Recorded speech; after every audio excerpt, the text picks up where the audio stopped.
안녕하세요. 이 세상에 태어나 존재하는 사람들은 누구든 처음부터 그냥 있는 건 아니잖아요. 누군가 날 낳아주었기 때문에 태어난 거고, 사람들은 그걸 부모라고 하죠. 나를 낳아주신 부모님. 하지만 저에게는 몸으로 낳아주신 부모님보다는 가슴으로 낳아주신 부모님이 더 크게 자리를 잡고 있습니다. 아니, 부모님이라고 하기에도 좀 어렵겠네요. 저에게 있어 부모님은 딱 한 사람뿐입니다. 저는 소위 말해 축복받지 못한 임신으로 태어난 존재였습니다. 아이가 아이를 낳는다는 말 다들 들어보셨을 거예요. 저희 부모님은 자신들 스스로 책임지기 어려운 나이에 저를 낳으셨고 그 결과는 고스란히 제가 다 감당해야 했습니다. 두 사람은 어찌어찌 결혼까지 하게 되었지만 책임감이 강하지 않으셨던 아버지는 제가 3살 때 바람이 나서 집을 나가버리셨으니까요. 엄마 역시 책임감이 그렇게 투철하지는 않으셨고 세상에 어머니들에게 다 있다는 모성애 역시 우리 엄마에게는 없는 것 같았어요. 그나마 제가 먹고 살면서 이 정도로 클 수 있었던 건 외할머니와 외할아버지가 계시기 때문이었습니다. 일도 안 하면서 그저 친구들과 놀기 바빴던 저희 엄마는 저를 키우는 데는 전혀 관심이 없으셨어요. 그래서 제 기억에는 항상 저희 외할머니와 엄마가 싸우는 모습이 강하게 박혀 있었죠. 이놈의 기집애가 어딜 저렇게 싸돌아다닌다는 거야? 전 이 새끼 밥 먹일 생각은 하기는 해? 어? 아, 몰라. 애들이 부르는데 어떻게 그럼? 네가 사고 쳐서 저질러 버렸으면 책임을 져야 할 거 아니야, 책임을. 저게 무슨 잘못이라고 저러고 크고 있겠냐고. 아, 저거 나 혼자 나왔어? 왜 나한테만 그래? 아, 몰라. 나 늦게 들어올 거야. 전화하지 마. 어릴 적 저희 엄마와 할머니의 대화는 이런 식으로 흘러가 엄마의 외출로 끝이 났습니다. 그렇게 저는 유년 시절을 보냈어요. 할머니나 할아버지도 그냥 있으니 어쩔 수 없이 키우는 입장이라 큰 사랑을 주진 않으셨습니다. 그냥 의무만 다할 뿐이었죠. 그러다 어린 나이에 너무 충격적인 이야기를 듣게 되었고 저는 그날부터 세상에서 저의 존재를 부정하게 되는 생각까지 갖게 되었어요. 그때가 아마 초등학교 2학년쯤 되었을 것 같아요. 그날도 외할머니와 저희 엄마는 싸우고 있었고 할머니는 전날에 외박을 하고서도 밤늦게 들어온 엄마에게 화를 내고 있었습니다. 야, 이놈의 기집애야.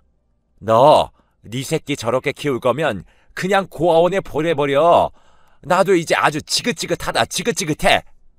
내 자식도 이렇게 키우기 힘들어 죽겠는데 아주 그냥 저거까지 너 닮아서 이렇게 속 썩일까봐 벌써부터 걱정이다, 걱정. 아주 무섭다, 무서워. 외할머니는 잠을 자고 있는 저를 보며 엄마에게 말했고 사실 이리저리 눈칫밥을 많이 먹고 사는 탓에 작은 소리에도 민감하게 반응하던 저는 이미 엄마가 들어오는 문소리에 깨어 있었어요. 하지만 다시 잠들기 위해 눈을 감고 있었을 뿐이었는데 외할머니는 제가 자고 있다고 생각을 하시고는 엄마에게 그런 말씀을 하신 듯 했습니다. 그때 저는 저의 존재가 정말 사람들에게 쓸모없는 존재, 귀찮고 걸림돌이 되는 존재라는 걸 알게 되었죠. 내 인생은 왜 이럴까? 정말 수많은 고민들을 한 채 저의 자존감은 낮아지고 낮아지면서 성장을 하게 되었습니다. 그러다가 중간에는 제가 초등학교도 졸업하기 전 엄마도 집을 나가버리고 저는 계속해서 할머니, 할아버지와 함께 살았습니다. 엄마가 집을 나가시고 나서도 우울한 유년기를 보냈어요. 그리고 나서 성인이 되어 대학도 포기한 채로 저는 직장부터 다녔습니다. 하루빨리 이 지겹고 삭막한 집에서 나가고 싶었거든요. 악착같이 돈을 모으면서 지내던 와중 회사 안에서 마음 맞는 사람을 만나게 되어 결혼까지 하게 되었어요. 그 사람은 형제도 많고 부모님에게 사랑도 많이 받아 굉장히 성격이 따뜻하고 인품이 큰 사람이었습니다. 저는 외로운 성장기를 보내면서 까칠한 외할머니 밑에서 컸기 때문에 저 역시 성격이 남들보다는 조금 까칠한 부분이 컸어요. 하지만 그런 점도 저희 남편은 다 받아주더군요. 솔직히 말해 저한테 이렇게까지 헌신적일 필요가 없었는데도 남편은 저를 많이 아껴주고 사랑해 주었죠. 시댁 역시 마찬가지였습니다. 두 분 다 성품이 좋으셔서 그냥 자식 대하듯 저를 잘 대해주셨어요. 친정복은 없었지만 시댁복을 타고난 것 같다고 생각하며 지내던 도중 저는 또 한 번의 친정 쪽으로부터의 불행을 겪어야 했습니다. 남편과 저는 결혼을 얼마 안 돼 그동안 서로 이야기를 하던 사업 아이템으로 사업을 하게 되었어요. 평소 얼굴이 많이 까칠하고 예민하던 저는 아주 순한 제품들만 얼굴에 바를 수 있었기 때문에 가끔씩은 집에서 천연재료를 모아 화장품을 만들어 쓰곤 했었어요. 그러다가 화장품에 더욱 깊은 관심이 생기게 되어 전문적으로 해보고자 화장품 조제 관리사 쪽으로 대학 공부도 다시 하면서 화장품을 만들어 판매하게 되었습니다. 처음에는 공방으로 시작해 소소하게 판매를 하던 것이 인기가 점점 좋아지고 나니까 인터넷 쇼핑몰 쪽으로 들어가게 되었고 그 안에서도 꽤나 장사가 잘 되어가고 있었습니다.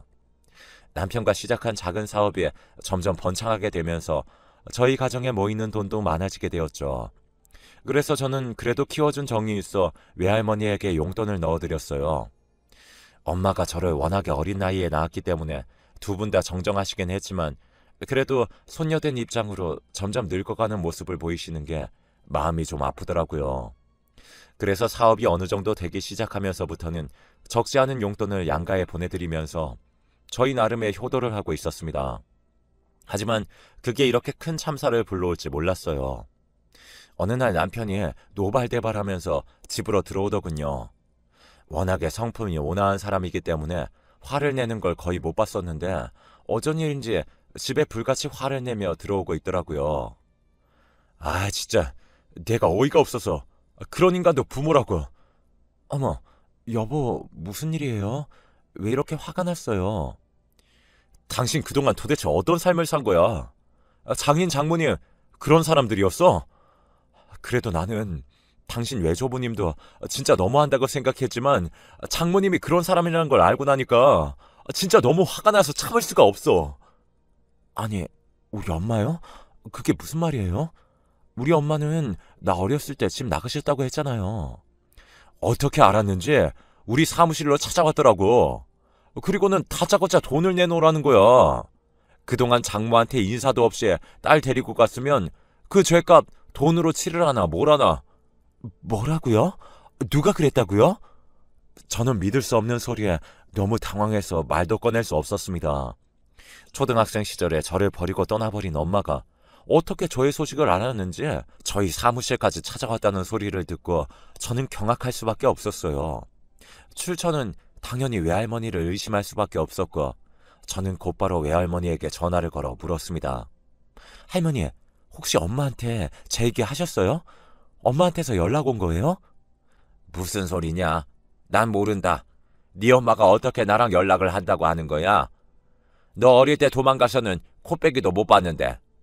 근데 엄마가 어떻게 저희 회사까지 찾아올 수가 있어요? 말이 안 되잖아요. 할머니가 알려준 거 아니에요? 아니, 네 엄마가 나타났으면 너한테도 좋은 거 아니냐?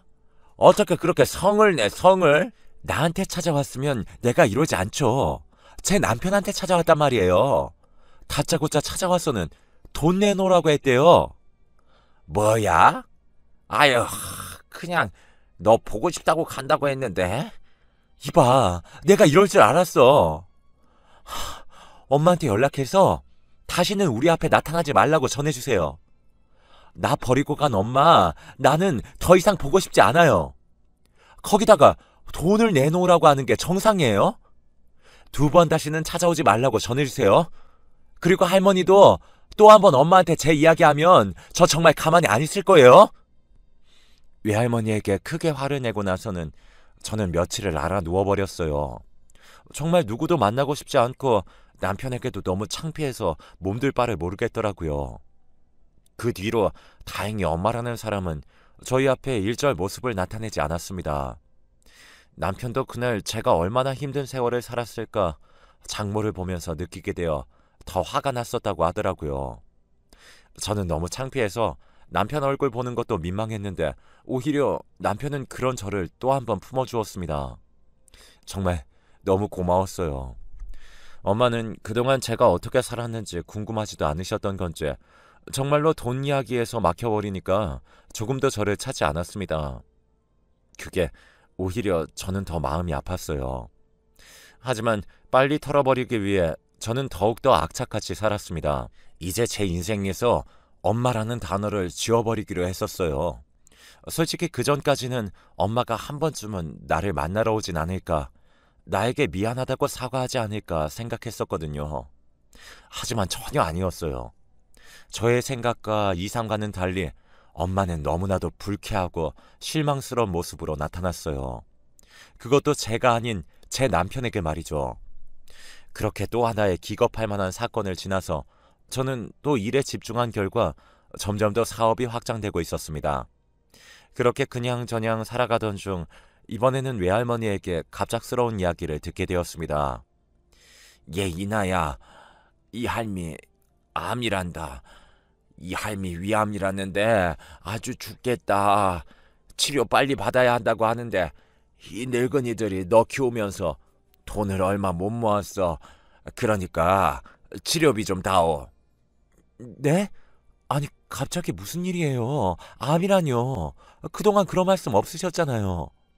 얼마 전부터 계속 속이 안 좋고 그래서 건강검진을 받으러 갔는데 글쎄 위암이라지 뭐냐. 일단은 치료받으면 될 것 같다고 하니까 네가 좀 비용 좀 대줘. 저는 그래도 그간 정없이 살았다고 생각했는데 막상 외할머니가 아프시다고 하니까 마음이 좀 많이 아프더라고요. 그래도 초기에 발견돼서 치료만 잘하면 나을 수도 있다는구나. 그리고 너는 올 필요 없다. 이 할미 신경 쓰지 말고 네 일에나 집중해. 지금이 가장 바쁜 시기라며. 이 할미는 이 할미 동생, 그러니까 네 작은 할머니가 간호해 주기로 했으니까 굳이 먼 걸음 할 필요 없다. 나도 이게 더 편해. 그러니까 돈만 보내주면 된다. 그래서 모든 비용을 다 대겠다고 했죠. 그리고 다시 한번 할머니가 잘 검사를 받으신 건지 알아보기 위해 같이 병원에 가보자고 했습니다. 할머니, 그럼 나랑도 같이 병원에 한번 가봐요. 일단은 제대로 검사 받은 건지 확인 좀 해보게. 아유, 참, 대다니까 그러네.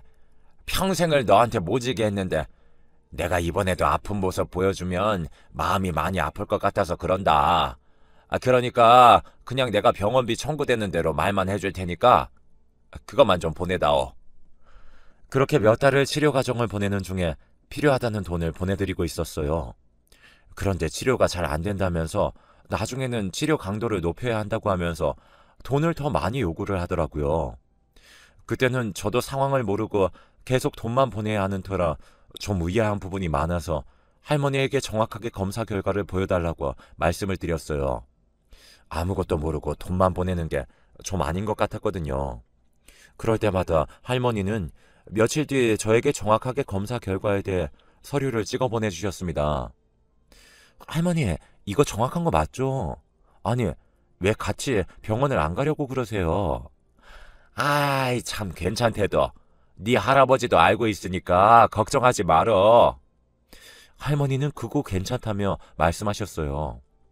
거듭되는 상황에서 저는 사업으로 바쁜 나머지 할머니에게 더 신경을 못 써드렸어요. 그 부분이 죄송해서 또 돈을 평소보다 더 많이 보내드리기도 했었죠. 그러다가 이번에는 입원까지 해야 할 것 같다고 말을 하더라고요. 다른 곳으로 전이가 되어 그거 수술하고 치료하려면 입원을 길게 해야 할 것 같다면서요.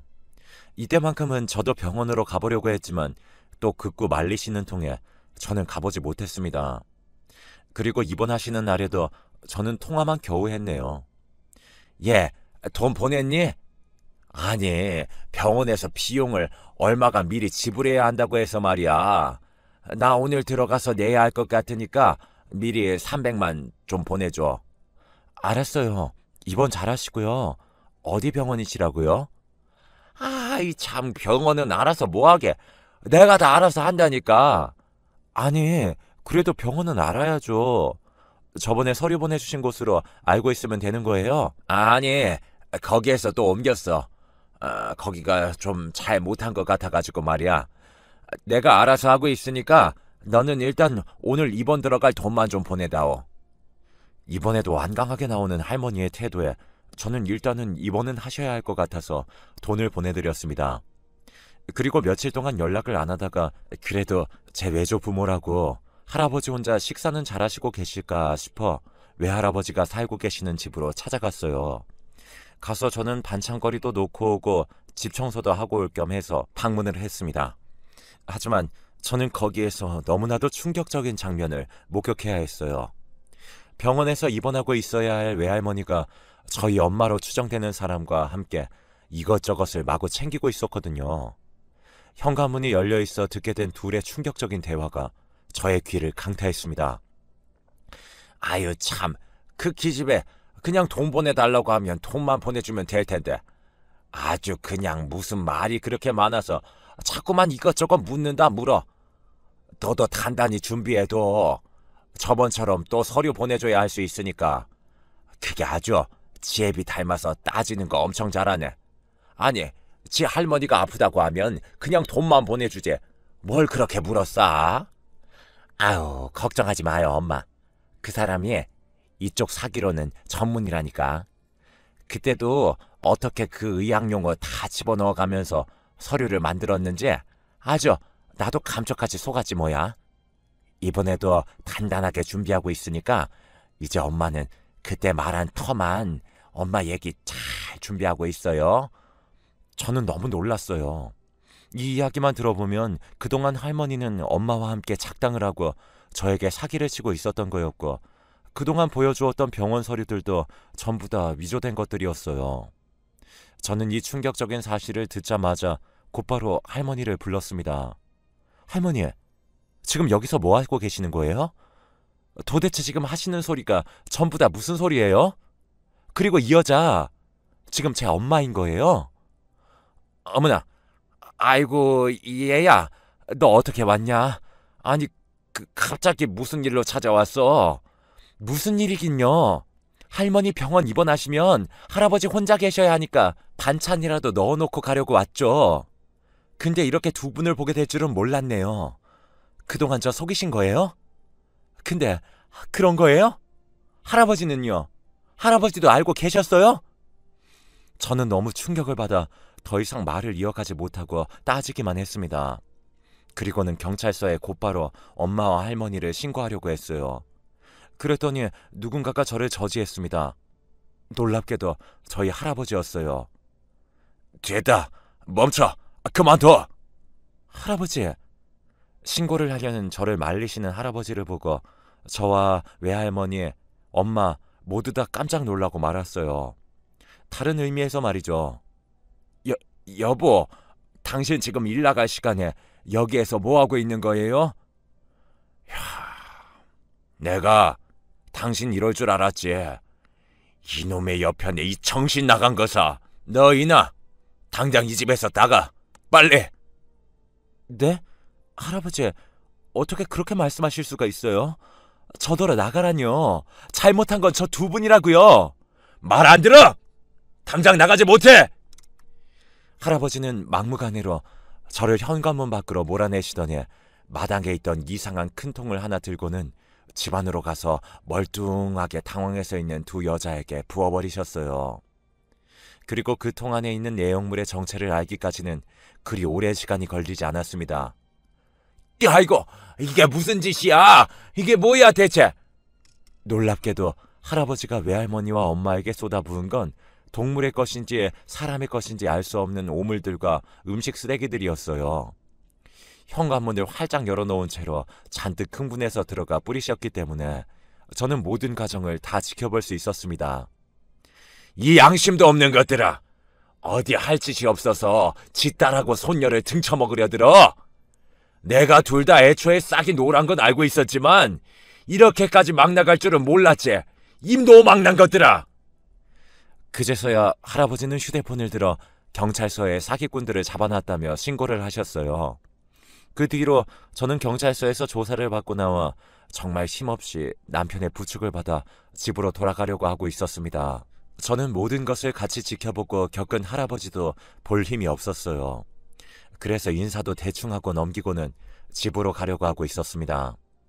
더 솔직한 심정으로는 왜 지금에 와서야 이렇게 저의 편을 들어주시고 엄마와 외할머니를 신고해 주셨는지 알 수가 없었어요. 너무나 혼란스러웠죠. 그런데 집에 가는 저를 할아버지가 잡으시더라고요. 얘야, 이나야. 이 하렘이랑 잠깐 얘기 좀 하자. 무슨 이야기인데요? 잠깐이면 된다.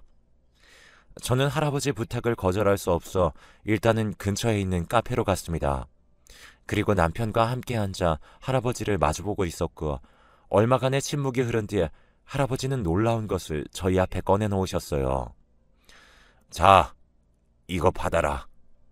이게 뭐예요? 내가 평생 모아온 돈이다. 솔직히 얼마 안 돼. 내가 그동안 너한테 부모 노릇 못하고 산 게 평생 한이 맺혔었는데 이제야 이렇게 갚게 돼서 정말 미안하다. 네? 아니, 이게 또 뭐예요, 할아버지? 사실 계속 네 할미가 이상했어. 네 엄마는 자꾸 찾아오는 것 같은데 별소리를 안 하니까 가만두고 보고 있었는데 어느 날부터 나한테 아프다고 하더니만 병원에 다니겠다고 하더라고. 나도 너처럼 속은 거지. 병원에 같이 가보려고 해도 한사코 같이 가지 못하게 해서 처음에는 나도 그러려니 했다가 나중에는 너무 이상하게 느껴지는 거야. 아프다는 사람이 멀쩡하게 집에 앉아서 온갖 거 다 처먹고 있으니까 그것도 위암인 사람이 말이다. 그래서 좀 더 두고 보고 있었는데 이번에는 글쎄 입원을 한다고 하지 뭐냐. 너한테 돈은 있는 대로 다 달라고 하는데 그것도 마음에 안 들었지만 내가 할 수 있는 게 뭐가 있겠냐. 돈 없고 늙은 이 할애비가. 그래서 그때까지는 두고 보고 있다가 입원한다는 소리를 듣고 너무 이상해서 그때부터 혹시 몰라 집에 CCTV를 달아놨지. 내가 지금 용역회사 다니고 있는 건 알고 있지?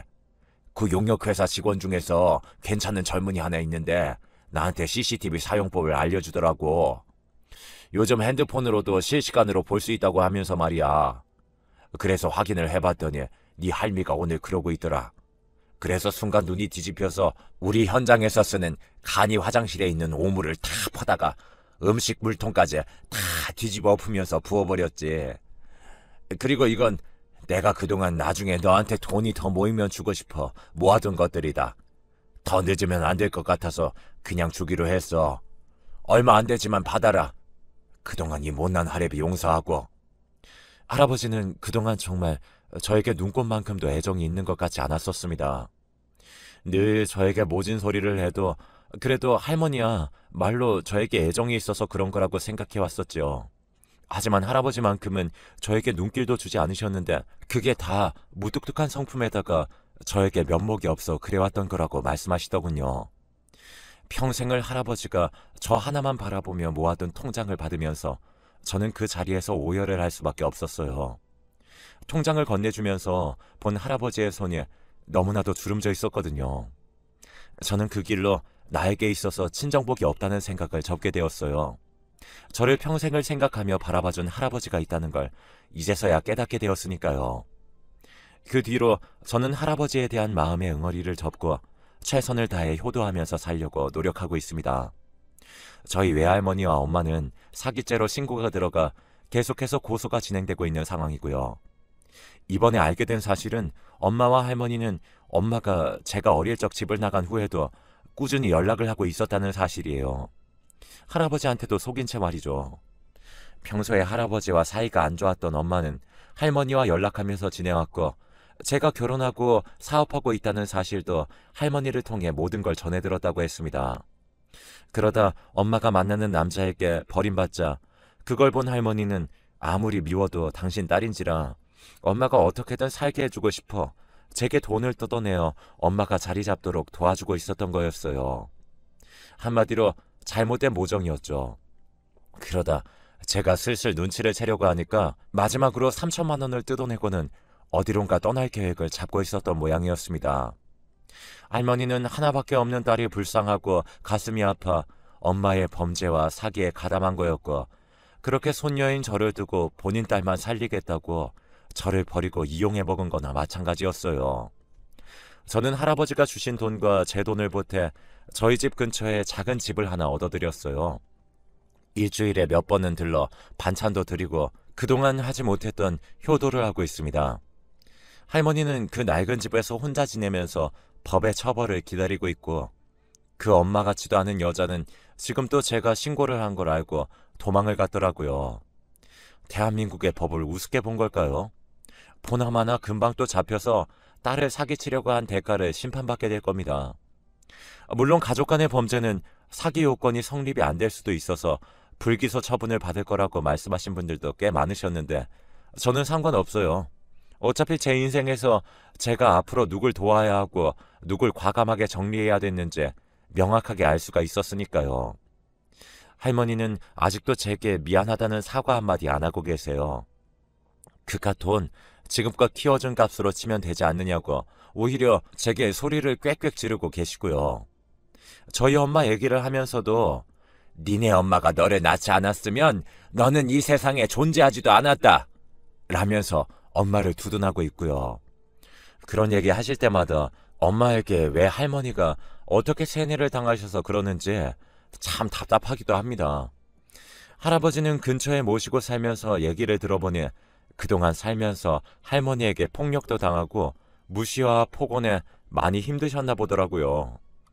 그래도 참고 인내하고 버티며 살았는데 피부치 같은 당신 손녀에게 할머니하고 엄마가 사기를 친다는 사실을 알고는 연을 아예 끊을 각오로 이번에 그렇게 행동하셨다고 하네요.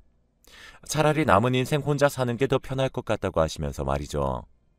그 말씀을 들으며 이제는 할아버지의 진정한 가족은 저와 남편이 되어드리기로 했습니다. 그렇게 저의 정말 파란만장한 게 많았던 삶은 막을 내렸어요. 그 속에서 나름 진짜 가족을 찾을 수 있었네요. 앞으로는 저희 할아버지한테 평생 효도하면서 살려고요. 또 무뚝뚝하신 할아버지에게 저도 많이 표현하려고 노력하고 있습니다. 제 남편도 시부모님들도 할아버지께 모두 잘해드리다 보니 할아버지 얼굴도 예전보다 많이 좋아지셨고요. 이게 바로 얼마 전 일이네요. 저는 이제야 진정한 가족의 의미를 조금씩 알아가고 있는 것 같아 행복한 하루하루를 살고 있습니다. 여러분들도 가족들과 항상 행복하시고 진정한 가족의 의미가 뭔지 한 번쯤 되새겨보는 것도 나쁘지 않을 것 같다는 생각이 드네요. 저는 이 가족을 잃지 않도록 내 가족을 위해 열심히 잘 살아보겠습니다.